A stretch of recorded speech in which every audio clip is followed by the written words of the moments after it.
Mesdames, Messieurs, bonsoir et bienvenue sur Economia. Notre monde économique et social, actuellement en questionnement, s'interroge sur les moyens de rebondir face à la crise. Tous les Algériens sont invités à s'associer à cette démarche, pourvu que les pouvoirs publics, bien entendu, donnent les bonnes impulsions et indiquent les bons chemins à prendre. Tous les Algériens doivent être associés, y compris, bien entendu, ceux qui vivent à l'étranger. Nous devons les inviter à participer à ce redéploiement, car l'essentiel d'entre eux gardent une forte attache avec leur pays d'origine et sont à même d'apporter une diversité, une complémentarité et même souvent une expertise qui ferait tant de bien à notre société. Pour autant, peut-on aujourd'hui qualifier et quantifier l'apport économique de cette communauté? Et d'ailleurs, est-il réellement nécessaire de le faire ou n'est-ce là qu'une illusion, comme l'avancent certains? C'est précisément de tout cela dont nous allons parler maintenant et voir avec nos 4 invités que je vous présente tout de suite. Mohamed Saïb Muzet, vous êtes directeur de recherche au CREAD. Ali Bey Nasri, vous êtes expert économique, président de l'ANEXAL, l'association des exportateurs algériens. Aziz Nafa, vous êtes maître de recherche au CREAD. Le CREAD, qui est le centre de recherche en économie appliquée pour le développement. Et enfin, Kamel Haddar, vous êtes serial entrepreneur, beaucoup de choses en 4 années de présence ici en Algérie. Vous êtes le fondateur du site électronique d'information Algérie Focus et vous venez de lancer un site très intéressant, Imadrasa, à destination de l'univers scolaire pour venir en soutien à tous les élèves d'Algérie. Voilà, alors ce débat s'intéresse à la diaspora, une diaspora que certains disent qu'il faut courtiser, d'autres non, disent que ce n'est pas nécessaire de la courtiser. Alors moi, je voudrais qu'on reprenne avec vous les chercheurs, un petit peu l'état des lieux. Vous vous êtes longtemps appesantis sur en cherchant sur l'évolution de cette communauté et dans sa relation avec son pays d'origine. Alors, aujourd'hui, est-ce qu'on peut d'abord qualifier et quantifier cet apport économique de la part de la diaspora? Monsieur Muzet. Bien, bonjour tous. Effectivement, au niveau du CREAD, on a travaillé longtemps sur la communauté algérienne à l'étranger. Je parle beaucoup plus de communauté parce que vous parlez de diaspora, il faut aller encore plus en profondeur. Disons, on travaille sur les premières données dont on dispose. Attendez, oui. Qu'est-ce que vous voulez dire? Le terme de diaspora n'est pas suffisant? N'est pas encore suffisamment construit, parce que il y en a qui parlent. Moi, je parle, disons, en termes de quantification. En termes de quantification, ce qu'on connaît actuellement, c'est la communauté algérienne à l'étranger, communauté qui ne concerne exclusivement que les Algériens à l'étranger qui sont immatriculés auprès de nos consulats. Ceux qui ne sont pas immatriculés, certes, ils font partie de la diaspora, mais on ne peut pas encore les quantifier. Pour certains, je parle globalement de chiffres. Quand on regarde les données de migration internationale telles qu'il est publié par les grandes agences au niveau mondial, on nous donne à peu près 2 millions actuellement notre communauté algérienne à l'étranger. Mais quand on parle de la diaspora, certains chiffres avancés, mais ce ne sont pour moi que de guess estimation, c'est-à-dire ce ne sont pas des chiffres réels. Il y en a qui parlent jusqu'à 5 millions ou même 7 millions si on inclut pratiquement 3e et 4e génération de la communauté algérienne. Donc, à partir de là, en travaillant exclusivement sur la communauté, dont on dispose des éléments de quantification, on peut dire qu'ils sont à peu près 10% de niveau supérieur et plus. Donc, premier élément, si vous voulez, de quantification, 10% de 2 millions, donc ça tourne autour de 200 000, 250 000 de personnes au niveau de notre communauté algérienne qui sont de niveau supérieur. Alors là, nos dernières analyses qu'on a fait, on découvre qu'il y a pratiquement, pour les niveaux supérieurs, il y en a pratiquement 70% qui ont déjà pris la nationalité du pays d'accueil. Alors, ce qui reste, donc pratiquement 25%, qui ont maintenu la nationalité algérienne et qui n'ont pas encore, je dis bien, n'ont pas encore pris la nationalité du pays d'accueil. Maintenant, ça en termes, disons, de niveau. Mais en parlant de diaspora, en parlant de nos compétences, c'est vrai qu'il n'y a pas que le niveau d'instruction qui fait d'un membre de notre communauté un homme d'affaires. Il peut avoir des talents cachés, il peut être dans le domaine sportif, il peut être dans le domaine des affaires, il peut être dans différents domaines, donc pas nécessairement en termes de niveau. Voilà, disons, un peu la distinction qu'on doit faire.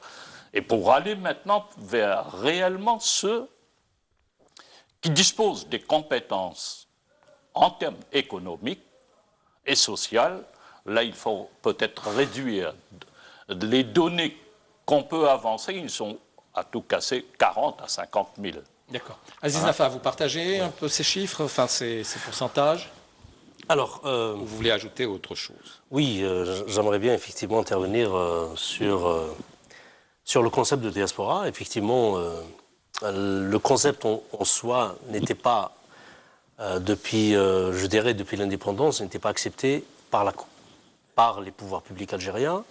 On considère que le concept, donc on n'a pas beaucoup de temps pour travailler, en fait, développer un peu l'historique du concept, mais ce qu'on peut dire, qu'effectivement, à partir de 2014, on commençait concrètement à parler de diaspora, notamment au niveau du ministère des Affaires étrangères, qui considère que la communauté algérienne qui pourrait apporter une valeur ajoutée à l'économie nationale, englobe effectivement les entrepreneurs, généralement ça veut dire les Algériens de niveau hautement qualifié, ce qu'ils appellent hautement qualifiés, dont font partie effectivement les entrepreneurs.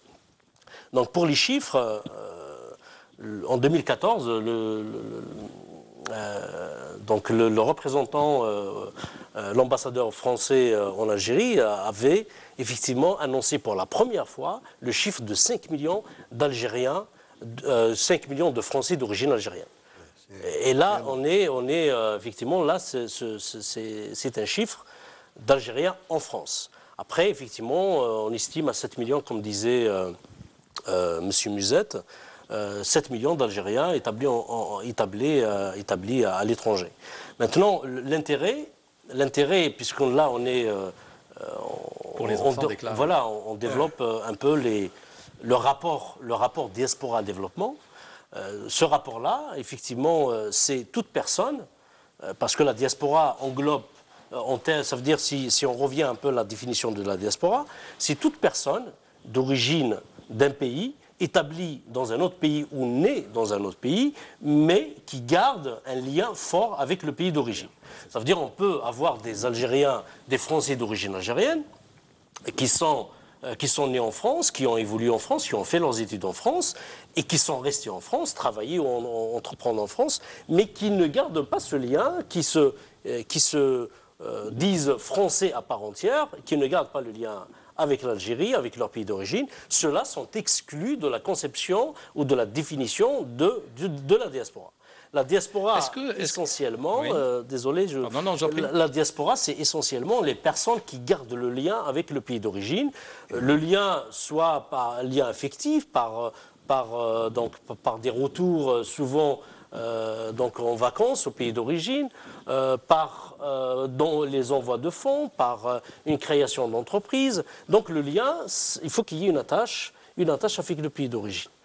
Est-ce que cette diaspora, elle est qualifiée de diaspora, on prend en compte l'Algérie à partir de 62 ou l'Algérie d'avant? Je vous amène sur cette idée, juste pour parler des Juifs d'Algérie ou des Turcs d'Algérie ou des Romains d'Algérie. Parce que le concept de diaspora, est-ce qu'il remonte loin ou est-ce son acceptation aujourd'hui n'est reconnue que dans ses fondements contemporains? Oui. Dans la littérature, le concept de diaspora est tout récent. Donc on parle de diaspora parce que on est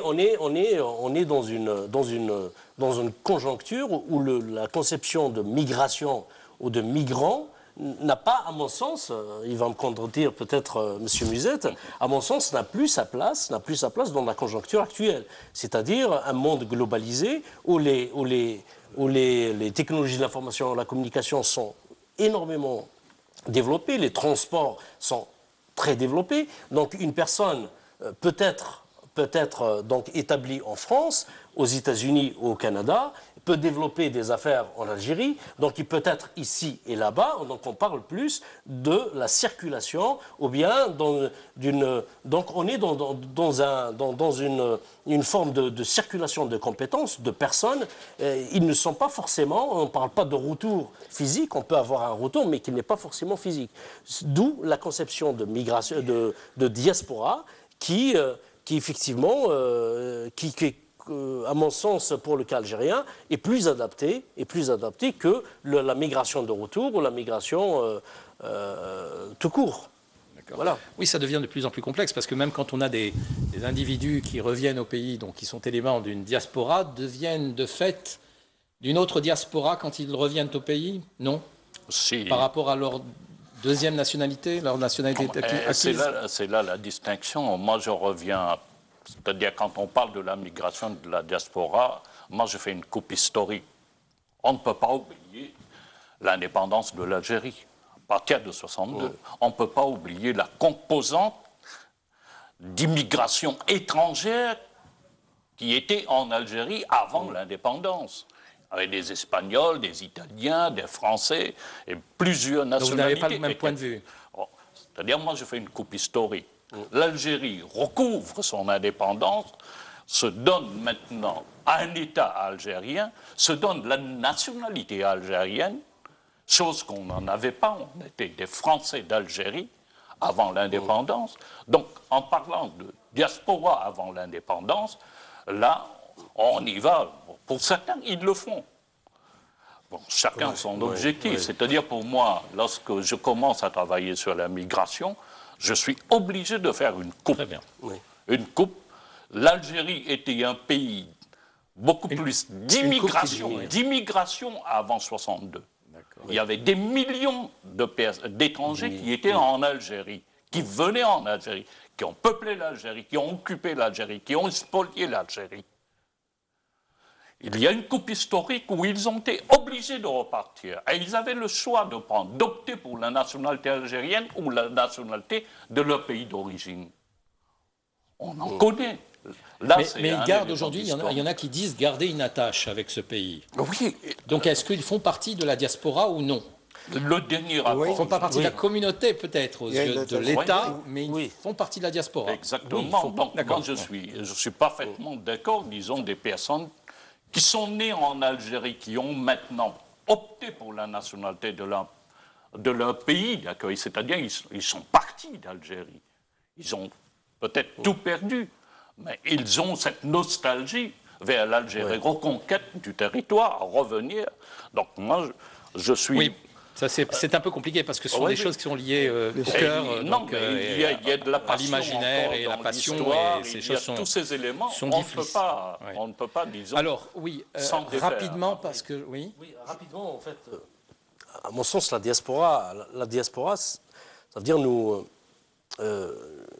nous écarte, ou plutôt on rompt totalement donc le concept de frontière, le concept ça veut dire de nationalité de naissance.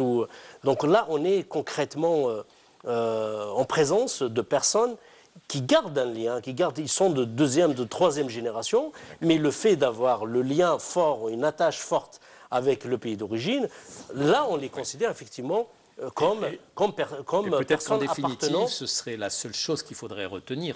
C'est peut-être cet amour de l'Algérie qui les amènerait à bien faire pour notre économie et pour notre société, sans doute. Alors, je voudrais, avant de donner la parole à nos deux autres invités qui sont sur le plateau, partir en Bretagne, à Vannes, dans le Morbihan, pour interroger un jeune homme qui a 35 ans, qui est parti d'ici. Il a fait ses études à l'Institut national du commerce, ici à Alger. Il est parti à Toulouse par la suite, une grande école de commerce. Il fait un master, il y fait un master. Ensuite, il fait des stages. Il entre chez Canal+, des confrères de la télévision. Et ensuite, aujourd'hui, il se retrouve à New York pour travailler pour une grande compagnie dans les assurances et dans les finances.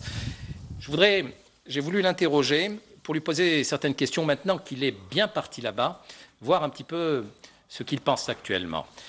Redouane Ghebli, bonjour, vous nous entendez ? Oui, très bien. Alors, je ne sais pas si vous avez écouté le début de cette émission. Oui, tout à fait, j'ai écouté. Bonsoir à vous, bonsoir aux invités, bonsoir aux téléspectateurs. Alors, effectivement, je suis... oui, je vous écoute. Vous m'entendez très bien ? Très bien. Ouais, parfait. Donc, je suis algérien, j'ai été formé en Algérie, je suis né en Algérie. J'ai quitté l'Algérie à l'âge de 24 ans après une licence. Voilà, et puis avec mon parcours professionnel, effectivement, j'ai intégré une école de commerce, j'ai travaillé dans une chaîne, et puis j'ai travaillé aussi dans les banques ici en France. J'ai occupé plusieurs postes, jusqu'au poste de gestionnaire de patrimoine. Donc, et puis j'ai toujours été fasciné par les États-Unis. Donc voilà, j'ai eu la chance d'avoir la green card, la carte verte américaine, dans une loterie, et puis j'ai décidé de quitter la France car j'ai décroché un poste de travail dans les assurances. Donc, je suis conseiller financier. J'accompagne les entreprises et les particuliers dans ce qu'on appelle le financial planning, donc la planification financière. Donc, voilà, je suis très content. Alors, très bien. Bon, donc vous voilà bien parti, d'après ce que l'on voit. Là, vous êtes actuellement en vacances, hein, c'est ça, en Bretagne? Oui, tout à fait. Oui, tout à fait. Vous êtes marié, excusez-moi de vous poser cette question. Oui, je suis marié. À une Bretonne? Je suis marié, exactement. D'accord, ceci explique cela. Parce que, Voilà, parce que vu le temps, je vous aurais invité à venir de ce côté-ci de la Méditerranée. Alors, j'aimerais savoir, aujourd'hui, donc vous êtes bien parti là-bas, quels sont aujourd'hui vos horizons? Vous voulez rester là-bas? Vous voulez revenir un jour dans votre pays? Vous voulez rester et travailler avec l'Algérie? Alors expliquez-nous un petit peu quel est votre état de pensée à ce sujet. Alors, comme tout Algérien, je pense, hein, donc le rêve, c'est de revenir en Algérie et travailler en Algérie. Hein. Je suis formé en Algérie, je me souviens de mon école de commerce, l'Institut national de commerce d'Alger. D'ailleurs, je salue mes professeurs et mes amis s'ils me regardent. Voilà. C'est un rêve en fait de rentrer en Algérie. C'est vrai qu'on entend parler de la diaspora, ça fait des années, mais rien ne se fait sur le terrain. Personnellement, je fais partie des associations de networking, ce qu'on a eu en fait d'autres. D'accord. Vous essayez de garder donc une attache. Hein. Voilà, exactement. Exactement, mais en fait, voilà, le rêve, c'est de rentrer en Algérie, mais pour rentrer en Algérie, il ne suffit pas de le vouloir, il faut en fait qu'il y ait un environnement favorable, parce que c'est vrai qu'arriver en France et puis aux États-Unis, arriver à réussir dans son domaine, c'est pas vraiment, c'est pas évident. Voilà, on a acquis cette notion d'efficacité, voilà, le temps, les Américains disent time is money, donc on n'a pas de temps à perdre. Est-ce que vous avez aujourd'hui une réflexion précise quant à ce retour? Est-ce que vous êtes déjà sur des projets immédiats ou non? Alors, court ou moyen terme. Le moment, non. Pour le moment, non. En fait, le paradoxe, en fait, je suis invité presque chaque mois par des représentations d'autres pays comme la France. Je rencontre des chefs d'entreprise. Donc, eux, effectivement, vu le problème économique actuellement qu'on rencontre, c'est des pays développés, mais ils font un effort pour attirer leur diaspora à travailler, à investir là-bas. En fait, j'ai rencontré des chefs d'entreprise qui sont d'origine algérienne. Franchement, ils ont le cœur pour l'Algérie. Et ils veulent, mais ils ne savent pas comment le faire. C'est-à-dire, en fait, il ne suffit pas de le vouloir, il suffit vraiment d'être accompagné. Alors, je ne sais pas s'il y a un consulat d'Algérie à New York. Je sais qu'il y en a un à Washington. Est-ce qu'il y en a un à New York? Oui, tout à fait. Est-ce que vous êtes connu au niveau de ce consulat? Je pense pas. Je pense pas, en fait. Mais vous n'avez pas fait de démarche pour vous rapprocher de ce consulat. Alors, il n'y a pas vraiment. Comment En voulez-vous fait, que il y a ce des consulat fêtes, se rapproche de vous? Je pense, en fait, je pense pas. C'est vrai que l'invité a précisé qu'il y a des gens qui, en fait, qui se sont pas rapprochés des consulats, qui se sont pas inscrits. Donc, personnellement, j'ai pas, en fait, il n'y a pas de communication, il n'y a pas de nouvelles, en fait. Non, ne dites pas qu'il n'y a pas de communication si vous ne vous êtes pas rapproché d'eux. C'est à vous de le faire, Alors, si vous le souhaitez. effectivement, bien sûr, c'était un projet de me rapprocher d'eux, mais en fait, je parle en fait c'est-à-dire donc des événements, en fait. La diaspora algérienne installée aux États-Unis, donc il y a pas mal de compétences, mais on ne voit pas d'événements pour se rencontrer, pour échanger, avec bien sûr les chefs d'entreprise et d'autres voilà, compétences. Ok, Redouane Ghebli, donc écoutez, je vous remercie. Bon, moi je vous invite, si vous vraiment vous voulez garder le contact avec le pays, enfin y faire quelque chose, à essayer de vous rapprocher, parce que tout n'est pas noir aussi. Hein. Rapprochez-vous, je pense qu'aujourd'hui au niveau des autorités consulaires, et tout ça, on essaye de faire certaines choses. C'est vrai que tout ne roule pas facilement, mais vous avez, je pense, intérêt à favoriser une relation dès maintenant pour essayer de fructifier tout ça à court ou moyen terme. Vous avez la chance d'être marié à une Normande. J'espère qu'elle fait bien les crêpes. Bretonne. Attention, les Bretonnes. Pardon, j'ai dit Normande, excusez-moi. Bretonne, oui, c'est la guerre entre les Normands et les Bretons. Donc je vous dis à très bientôt, Monsieur Ghebli, et bravo pour votre parcours. Puis on espère un jour vous voir faire quelque chose avec l'Algérie, votre pays d'origine. À bientôt. Bien sûr. Merci beaucoup. Voilà, retour sur le plateau. Alors, Monsieur Nafar, rapidement, vous voulez réagir? Oui, donc félicitations à la personne. Alors, je voulais effectivement rebondir à ce qu'il vient de dire. Effectivement, la diaspora, il y a énormément, s'organise en réseau, s'organise en association. Il y a aujourd'hui énormément, notamment en France, il y a énormément d'associations algériennes, d'associations de la diaspora qui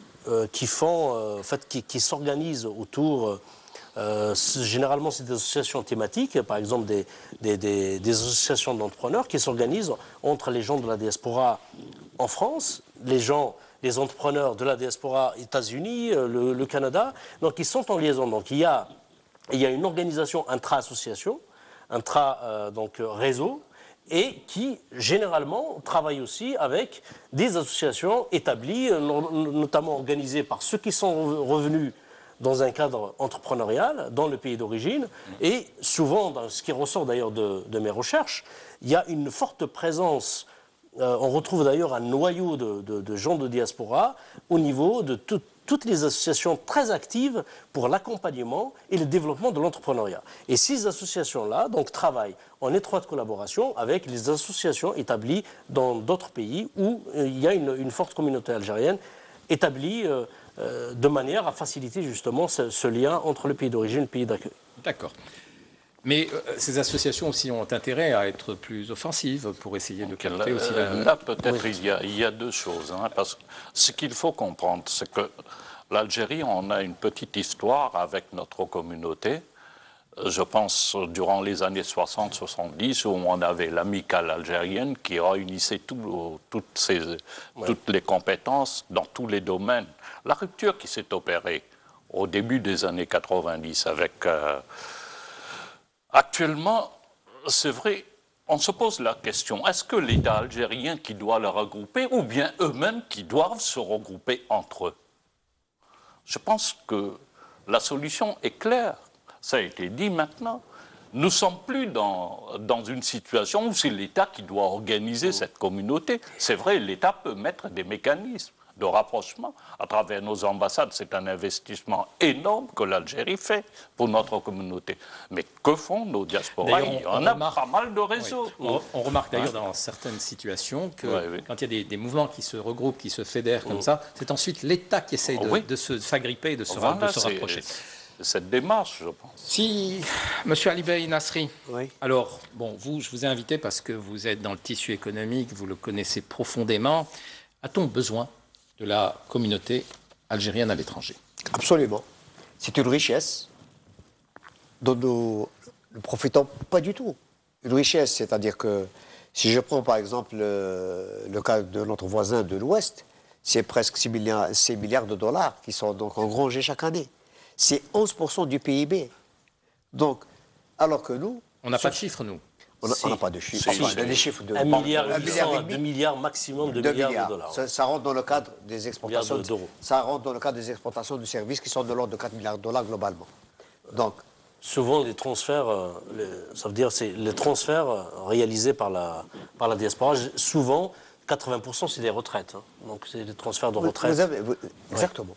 Donc, quelle est cette richesse? Quelle est son évaluation? Qu'est-ce qu'elle peut nous rapporter? La diaspora, dans le cadre de l'économie, bien sûr, il y a l'aspect social, culturel, religieux, enfin, dans le domaine de l'économie. Nous, on appelle les IDE. On a souvent appelé les IDE. Ces IDE peuvent aller d'ores et déjà, enfin, c'est qu'il y a eu des déplacements, hein. Le dernier en date, je crois, c'est celui du président du CNES. Oui, Qui a fait donc... 2014, oui. Oui, en 2014, c'est le plus récent. Il y a même eu des ministères dédiés, mais qui ont disparu. Bon, il en reste un secrétariat général, je crois. Non. C'est une richesse dont on a fortement besoin. Une richesse scientifique, universitaire, culturelle, sportive, et bien sûr, au premier degré, économique. Les IDE, on n'a pratiquement rien fait. Il y a très peu, si on examine les IDE en Algérie, si on peut les considérer comme tels, il y a très peu d'Algériens d'origine algérienne qui sont venus investir chez nous. Parce que il n'y a pas, on ne sait pas comment faire, on ne sait pas comment les organiser. Maintenant, M. Musette parle de qui va commencer, est-ce que c'est l'État ou... En tout tas de cause, il y a des exemples de par le monde. L'État est facilitateur. Le premier pas, en quelque sorte, de catalyse, de rapprochement, c'est d'abord l'ambassade. C'est notre représentation à l'étranger. Il y a combien d'événements par an dans tel ou tel, dans les pays, ce qu'on appelle les pays cibles. Est-ce qu'on est réunis si c'est pour le 1er novembre, c'est une chose. Si c'est des réunions ciblées avec des objectifs bien précis, avec une feuille de route bien précise, je prends par exemple les entrepreneurs. Là, il y a, je crois, du nouveau, et je crois fortement à l'externalisation du FCE. Peut-être c'est les débuts. C'est les débuts parce que c'est un mouvement qui est très très efficace, qui a des moyens. Et je pense que le FCE, en s'externalisant vers certaines destinations, peut être absolument, peut-être un point focal, justement, et un travail de proximité qui peut nous ramener donc directement les intéressés.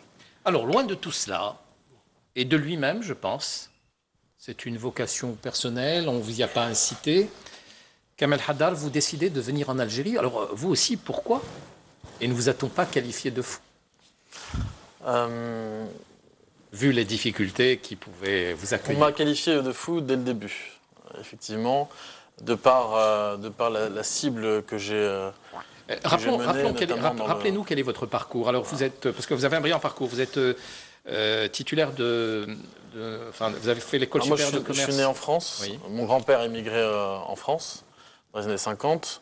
Alors, votre grand-père vient en France. En France pour travailler dans le bâtiment et dans la sidérurgie. Ensuite, mon père l'a rejoint quand il avait 10-12 ans. Et moi, je suis né en 81. Donc, voilà à peu près la timeline. Vos parents sont originaires de quelle région? Mostaganem, les deux. Voilà. Et donc, moi, je suis né en France. J'ai fait mes parcours d'école d'ingénieur et d'école de commerce. Je suis diplômé de l'ESCP Europe à Paris. J'ai vécu 2 ans à Londres où j'ai travaillé dans une multinationale qui s'appelle 3M. Et ensuite, j'ai intégré le cabinet de conseil en stratégie qui s'appelle Bearing Point.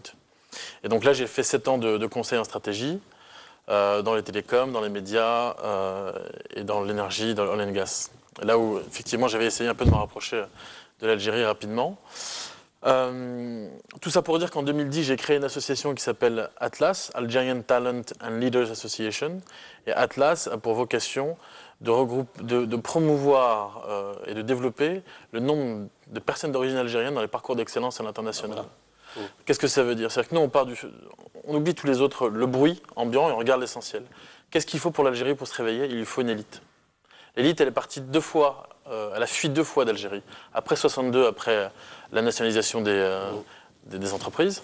Et la deuxième fois avec les années 90, où les grands médecins, les professeurs de médecine, les entrepreneurs sont partis.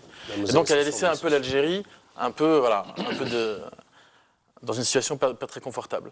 Et donc, dans toute nation, il faut une élite. Et nous, on s'est dit, bon, ok, nous, on a eu la chance de faire des grandes écoles, moi, de par l'éducation de mes parents, et d'autres qui sont nés en Algérie et qui ont eu la chance aussi avec les bourses étatiques d'avant 2003, parce que Bouteflika les a arrêtés en 2003, pour faire des grandes écoles, HEC, l'ESSEC, Harvard, le SCP, etc. Et donc nous, on s'est dit, puisque l'État algérien ne fait plus rien sur ce côté-là, nous, on va le faire. Donc la réponse, c'est, nous, on n'attend rien du tout de l'État. L'État, c'est l'État, et nous, on est société civile, et l'Algérie nous appartient autant qu'à l'État. Parce qu'on fait partie de l'Algérie. Et donc, qu'est-ce qu'on a fait? On a créé un programme qui s'appelle Talent Up. Ça fait 5 ans qu'on fait ça. On a accompagné 70 élèves algériens d'Algérie. Et aujourd'hui, ils sont dans les meilleures écoles à l'international, dans les meilleures institutions internationales. Et donc ça, c'est du concret. Et ces gens-là, donc ils ont maintenant entre 25 ans et 30 ans, soit ils sont encore à l'école, soit ils sont diplômés, et ils travaillent dans les meilleures institutions dans le monde, aux États-Unis, en Angleterre, au Canada, en France. Et ceux-là, vous leur posez la question, est-ce que vous voulez rentrer? La majorité disent oui, mais la majorité savent que pour apporter une vraie valeur ajoutée, ils ont besoin d'être les meilleurs là où ils sont aujourd'hui. Pas parce qu'on a un diplôme qu'on ait une valeur ajoutée. Donc ils ont tous cette cible et ils vous disent tous oui, j'ai envie d'y aller. Maintenant, est-ce qu'effectivement les ingrédients sont réunis? Peut-être pas, notamment dans la santé, notamment dans les infrastructures, notamment dans l'éducation, notamment les femmes qui pensent aussi à elles dans les conditions de vie d'une femme en Algérie. On sait tous parfaitement que c'est assez compliqué. Et donc, c'est des préoccupations, mais grosso modo, tout le monde veut revenir en Algérie parce que économiquement, c'est un vrai... D'accord. Kamel Haddad, alors vous venez en Algérie avec l'intention aussi de créer des entreprises. Alors, quel a été le niveau des obstacles? Comment vous le qualifiez? Est-ce que c'est quelque chose de tout à fait bon? Ce sont des objectifs qu'on peut surmonter ou non? Moi, je veux apporter beaucoup de nuances. Le premier point, c'est... moi, j'ai décidé d'investir très tôt dans les médias. Donc, j'ai racheté Algérie Focus alors que j'étais en France en 2012, que j'ai revendu il y a 2 mois. Les médias, tout le monde m'a dit que j'étais fou, effectivement, parce que très politique, très compliqué, et que moi, je ne comprenais surtout pas ce qui se passait en Algérie et que je n'étais pas journaliste. Donc, vous le savez tous, Algérie Focus est un média aujourd'hui qui est connu de tout le monde, qui fait 2 millions de visiteurs par mois, qui a une notoriété nationale mais aussi à l'international. Et donc, ça s'est très bien passé.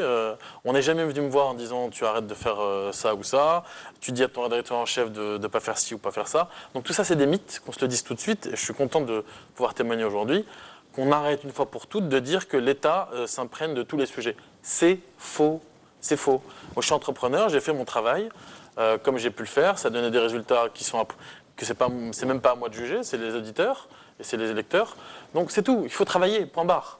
Ensuite, on a eu un contrôle fiscal comme n'importe quelle entreprise au bout de 3 ans, ça s'est bien passé, on a fait des erreurs, on paye. Donc vous avancez. On avance, bien sûr qu'on avance. Jusqu'à produire de l'huile à Mostaganem. Hein. Vous avez des plantations, je crois. Oui, mais ça c'est plutôt familial. C'est mon père qui est passionné par ça et on voit effectivement, pareil, lui il regarde sa passion de la terre et moi je regarde la partie business et je me dis, mais regardez, aujourd'hui la Tunisie est premier producteur mondial d'huile d'olive, le Maroc aussi fait une belle performance, en Algérie on importe. Est-ce que c'est normal? On est le premier pays en surface d'Afrique. Est-ce que c'est normal? On a été le grenier de la France et de l'Europe pendant des années, pendant des siècles. Est-ce que c'est normal? La réponse est non. On a la capacité de le faire. L'État nous donne des concessions. L'État subventionne... où est le malaise? Vous disiez il y a un instant que l'État ne bloquait pas. Je fais des nuances. L'État ne bloque pas, en tout cas dans le secteur que moi je maîtrise, c'est-à-dire les services. Demain, vous me dites, vous faites une usine de 500 millions d'euros, ou de 100 millions d'euros, de 50 millions d'euros, vous avez besoin d'une assiette foncière, etc. Je ne pense pas que l'État bloque, je pense que ça prend du temps. Et donc quand vous faites un business plan, vous dites ok, on sait qu'en moyenne ce type de projet met 2 ans. Dans le business plan, je sais que je ne vais pas gagner d'argent pendant 2 ans. Qu'est-ce que vous dites aux personnes d'origine algérienne qui sont de par le monde et qui nous regardent Est-ce que, alors vous leur dites, il faut venir, c'est le moment, ou c'est plus le moment? Moi, je pense que déjà, on fait une erreur fondamentale en parlant de retour. Ça veut dire un retour définitif. Moi, je suis contre ça. Je pense que les mots ont une importance, comme on parlait de la diaspora tout à l'heure, où on parle plutôt de communauté. Moi, je ne suis pas de la diaspora si on prend la définition stricte du terme. Je ne suis pas né en Algérie, je suis né en France. Donc, je suis héritier de cette diaspora-là. Et elle est énormément puissante et elle ne le sait pas encore.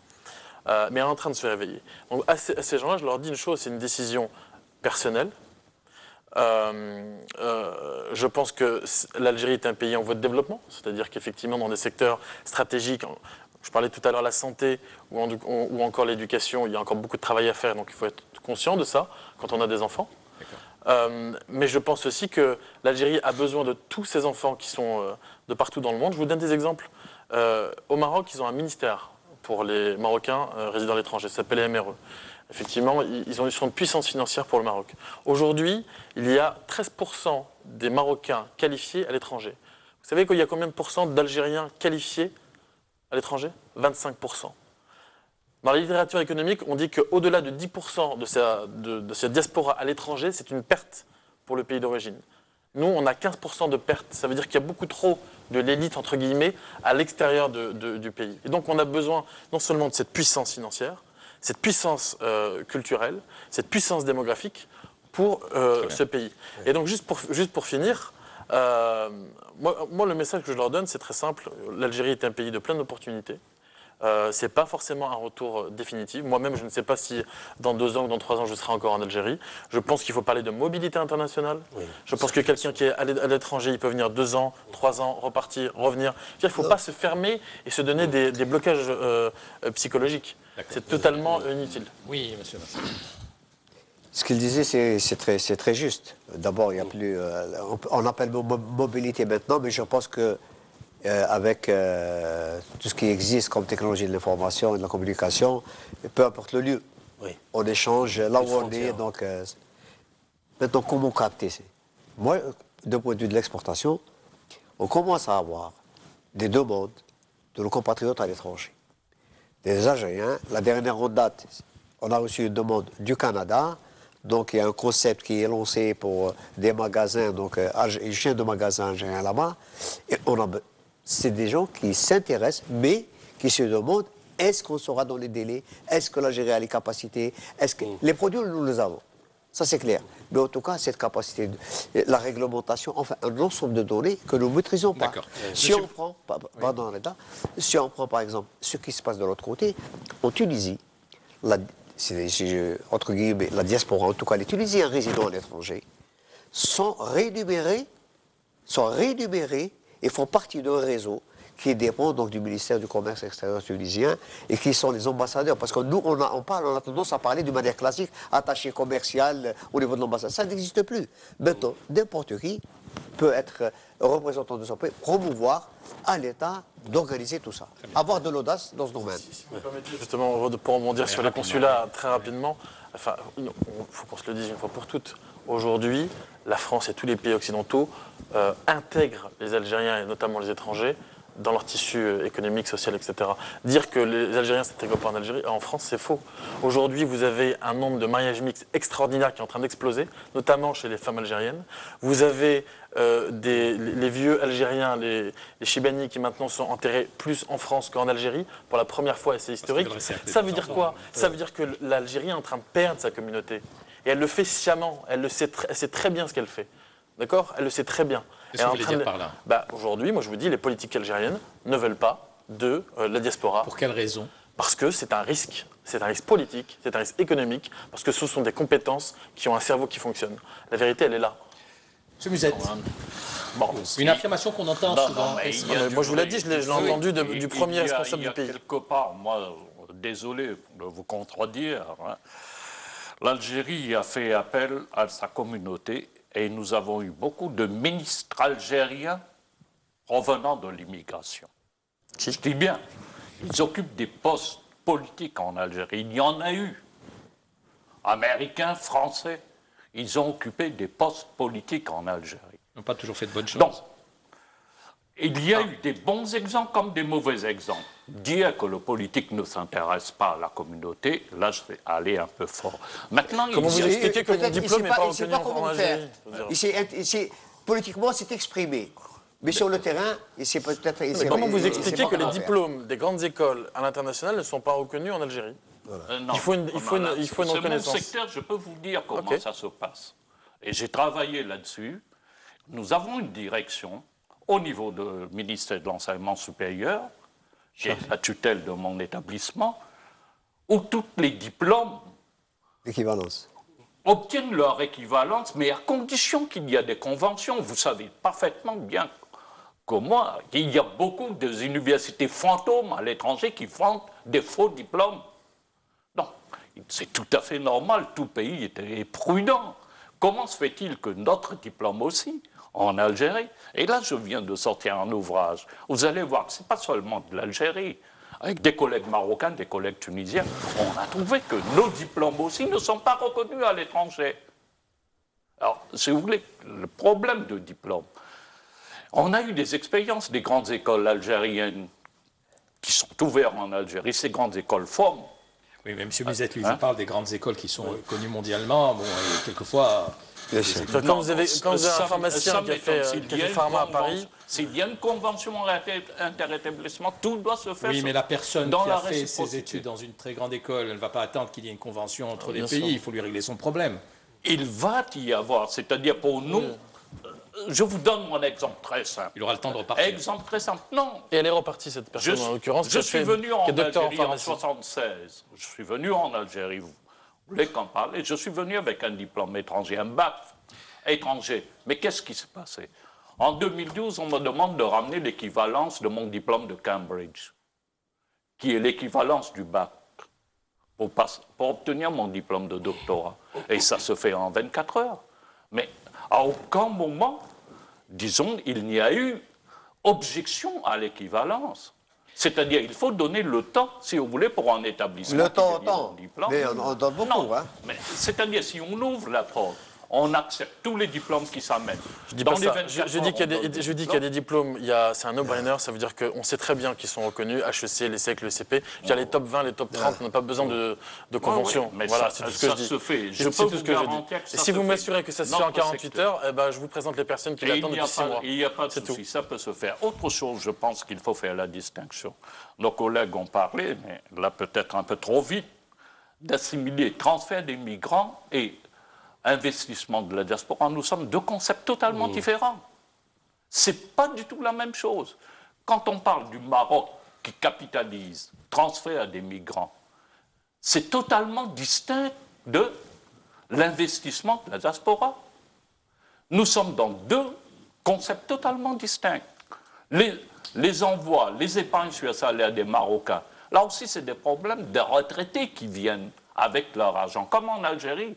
À 80-90%, les transferts sur les 2 milliards, qui est nettement supérieur par ailleurs à l'exportation hors hydrocarbures. Donc, si vous voulez, les transferts des migrants vers l'Algérie, qu'est-ce que ça veut dire transfert? J'ai fait ma thèse là-dessus, je peux vous en parler en 2 secondes. Le transfert, c'est sans contrepartie. Tandis que l'investissement, attention, l'investissement, nous sommes dans le monde économique. On investit, ce n'est pas pour perdre, c'est pour gagner. Donc nous sommes dans deux concepts totalement différents. On ne parle pas de concept. C'est ça, quand on a en face de soi des éminents chercheurs, on va dans les concepts. Nous, sur le terrain. Je dis une chose. Il y a des Algériens de l'autre côté qui veulent investir. Il y a une volonté chez nous d'attirer ces investisseurs. Oui. OK. Il suffit maintenant, de le mettre en... comment faire que les deux objectifs, en quelque sorte affichés, exactement, se concrétisent sur le terrain. Et là, il n'y a pas de passerelle. Non, là, je suis parfaitement d'accord avec vous. Le Maroc, comme la Tunisie, ont mis des incentives, c'est-à-dire ont mis des incitations pour capter l'investissement de la diaspora. Je dis bien, c'est totalement distinct des transferts, capter l'investissement. L'Algérie, c'est vrai qu'on ne l'a pas fait. L'Algérie, on a intérêt à le faire au niveau nos agences d'investissement l'ont dit, il faut mettre toutes les procédures. C'est vrai qu'il n'y a pas de procédure pour faciliter Mais mieux que ça, le capter. pire que ça même. C'est-à-dire que moi, en tant qu'Algérien, je suis que Algérien en étant investisseur. Maintenant, la crise, avec la crise actuelle, on va y aller. Par exemple, il y a eu des roadshows, il y a eu des roadshows, il y a eu des roadshows avec des ministres. Ils sont allés où? On a été aux... Il faut qu'on cible, il faut qu'on sache là où il y a des Algériens qui sont actifs, entrepreneurs, qui veulent que c'est leur pays, les attirer eux, les cibler directement. Oui. Maintenant, faire du généraliste, on peut y aller. Mais en tout cas, le résultat est là. Il n'y a pas d'investissement. Je pense que si tous les Algériens ne veulent pas... Prenez la parole, monsieur Oui. Lafin, oui. Alors, c'est vraiment la thématique sur laquelle je travaille. C'est les investisseurs de la diaspora. Effectivement, on est passé d'une vision pessimiste de la migration, de la diaspora, à une vision positive. Ça veut dire aujourd'hui, on considère que la diaspora est un apport indéniable au développement du pays d'origine. Notamment par l'investissement. Avant, c'était les transferts. Aujourd'hui, on pense à l'investissement de la diaspora. Les meilleurs exemples qu'on peut citer aujourd'hui, c'est l'exemple de la Chine et de l'Inde. Maintenant, l'apport de la diaspora au développement des centres, des territoires industriels qui se sont faits en Chine et en Inde, à 60% ont été développés par leur diaspora établie aux États-Unis.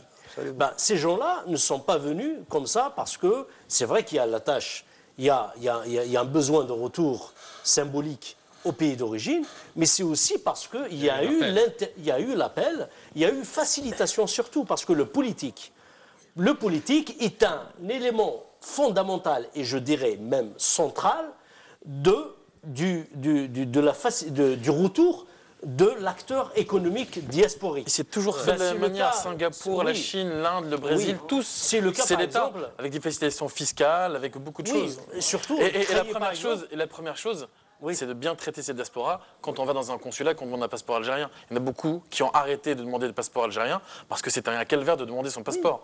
Qu'on se le dise aussi. Donc la première des choses, elle est très facile à régler. Pour Ça fait obtenir 20 un ans que c'est rendez-vous pas réglé. maintenant, c'est 4 mois. Pour Bah, voilà. je peux citer le cas, par exemple.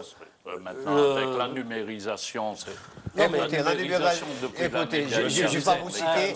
Je vous dis écoutez, monsieur Musette, je peux vous donner, moi, des dates précises. Hein.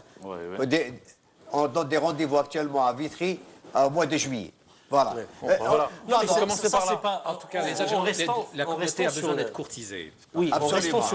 en restant sur cet axe Et d'être assuré aussi. Hein. de l'investissement de la diaspora, on est concrètement sur donc une cible qui pourrait apporter un plus à l'économie Mais nationale. il ne faut pas en faire un enfant gâté. C'est là où je reviens. Non, mais... Regardez, je suis nuancé. C'est-à-dire qu'il faut la courtiser, oui, mais c'est pas non plus le Messie. C'est-à-dire que c'est pas Superman. Ça veut dire qu'effectivement, si effectivement cette personne-là ou cette famille-là a effectivement une vraie valeur ajoutée, très bien. Il faut l'accompagner avec des mesures concrètes, comme l'a fait la Chine, comme l'a fait Singapour. Mais il ne faut pas non plus croire que c'est la seule solution. L'Algérie a d'autres solutions. Oui, non, mais c'est clair. Mais C'est pas effectivement la seule solution. Mais ce qui est intéressant, c'est comment fédérer toutes les solutions. C'est l'une des solutions. C'est l'une des solutions alors, puisque nous avons, par exemple, en Afrique, le Burkina Faso, l'association de la diaspora a été reçue par le président en faisant appel aux investisseurs. Parce que l'intérêt, c'est comment justement ramener l'investissement, le capital de la diaspora. Mais vous avez parlé tout à l'heure, des IDE. Oui. Les IDE, l'Algérie a misé sur l'investissement direct étranger depuis le début des années 90 pour sortir de la crise. Pourquoi aller vers les pays, aller vers les multinationales, aller vers des investisseurs d'origine différente, alors qu'on a effectivement une diaspora économique, on a des investisseurs qui pourraient être intéressés avec des éducations. Je vous donne des exemples. C'est facilité effectivement. Il y a 9% des professeurs de médecine qui sont algériens, d'accord, à l'hôpital Pompidou à Paris. Pourquoi tous ces professeurs-là, on ne leur dit pas, ok, vous avez très facilement, de manière très concrète, vous pouvez être professeur enseignant en fac en Algérie? Pourquoi on ne fait pas? Non, mais Il y a plein de choses qui sont très concrètes, ça coûte rien. C'est juste, c'est un papier à signer. Non, mais on le fait pas. On fait rien. On a demandé, on a proposé. Juste pour terminer, on a proposé au Premier ministre, M. Sellal, il n'y a pas très longtemps, de faire l'agence pour la promotion du retour en Algérie. La réponse est claire. On ne veut pas. C'est tout. Maintenant, allez lui demander pourquoi ils ne veulent pas. Alors, M. Buzette, j'espère que vous avez enregistré la communication. Oui, oui. Non, mais pour moi, il y a une chose, c'est-à-dire dire que l'État doit revenir dans l'économie, je pense. L'État? Le retour de l'État pour l'économie. Pour encore. Il n'est pas sorti. Pourquoi vous voulez qu'il retourne? Il n'est pas sorti. Il n'est pas sorti. Avec notre diaspora, ce n'est pas l'État qui doit les organiser. Ils savent où investir, ils savent comment le faire, comment rentabiliser leurs compétences et leur capital. Ouais. Ça, je pense, c'est la logique du capital. Je suis d'accord. Très bien. Donc, si on est à ce niveau, voilà. si on reste à ce niveau, donc c'est une affaire d'économie, d'investissement. Qui les interdit d'investir? Ils investissent ailleurs. Qui les interdit d'investir? Il y a quand même 2-3 règles. Non, mais attendez, la preuve, j'en suis la preuve vivante. Il y a quand même 2-3 règles qui sont un peu. Qu'on pourrait alléger. Je veux dire, l'arrêt des 51-49 pour les Algériens, pour les Franco-Algériens. Pourquoi? D'autres règles, par exemple, vous voulez demain recruter un directeur technique, n'importe quel directeur dans votre entreprise, et c'est un Franco-Algérien. Il a une famille, il a 2 enfants, il habite à Paris, il gagne 5 000 € par mois, il a acheté un appartement. Il a 2 000 € de dette par mois à rembourser de traite pour son appartement. Et il vient, vous lui proposez un job, il va dire oui, moi je veux, etc. avec mes enfants, allons-y. Ah mince, il faut que je paye mes 2 000 € de traite pour mon appartement. Les 2 000 €, je vais les trouver où? Ah, mais moi, je vous paye en dinars, monsieur. Ah, ben, je ne peux pas venir, monsieur. Et voilà, la compétence, elle ne revient pas. Parce qu'il ne faut pas oublier, il y a pas des entrepreneurs. Juste une information. C'est les règles 98%, oui, il faut la changer. 98% de nos exportations vers le marché européen, notamment français, sont réalisées de l'autre côté par des Algériens. Très bien. Le débat est clos. Oui, malheureusement, ça passe très vite. Ça passe trop vite. Je voudrais juste dire que je pense que vous serez d'accord avec moi qu'en cette matière, que le jour où les choses seront facilitées pour les citoyens algériens dans leur propre pays, ce sera déjà la porte la plus ouverte qui soit pour les Algériens de l'étranger. Je pense que vous serez d'accord avec moi. Oui. Je voudrais, à l'adresse des téléspectateurs, juste dire un mot en ce qui concerne M. Musette, parce que longtemps, moi, je vous ai vu à la télé, je me posais des questions. Mais qui c'est ce M. Musette qui a un nom francophone, qui défend l'Algérie et les Algériens plus que les Algériens d'origine ancestrale? Monsieur Musette, vous êtes d'origine de l'île Maurice. Vous êtes venu en Algérie dans le cadre de vos études, vous l'avez expliqué. Oui, et puis vous tombez amoureux d'une Algérienne. Ah oui, et depuis, vous n'êtes plus reparti, enfin, sauf pour les vacances. Oui. Mais vous constituez aujourd'hui un homme de la diaspora mauricienne en Algérie, finalement. Non. Pourquoi? C'est la distinction. La distinction, moi personnellement, ma biographie est accessible pour tous ceux qui veulent lire sur Internet. C'est vrai que... Rapidement, en un mot. Non, moi je m'associe avec. C'est moi, personnellement, qui m'associe. Parce que pour moi, c'est l'Algérie qui a investi dans ma formation. D'accord. Et vous êtes de nationalité algérienne aujourd'hui, et vous le lui rendez bien à l'Algérie, apparemment. Bravo. C'est la moindre des choses. Hein. Très bien. Alors, merci de votre participation. Et je vous dis à très bientôt. N'oubliez pas de rendre visite à notre page Facebook. Et je vous dis, qui s'affiche là, au bas de l'écran. Et je vous dis à très bientôt, à samedi prochain, pour un nouveau débat d'Economia. Merci encore.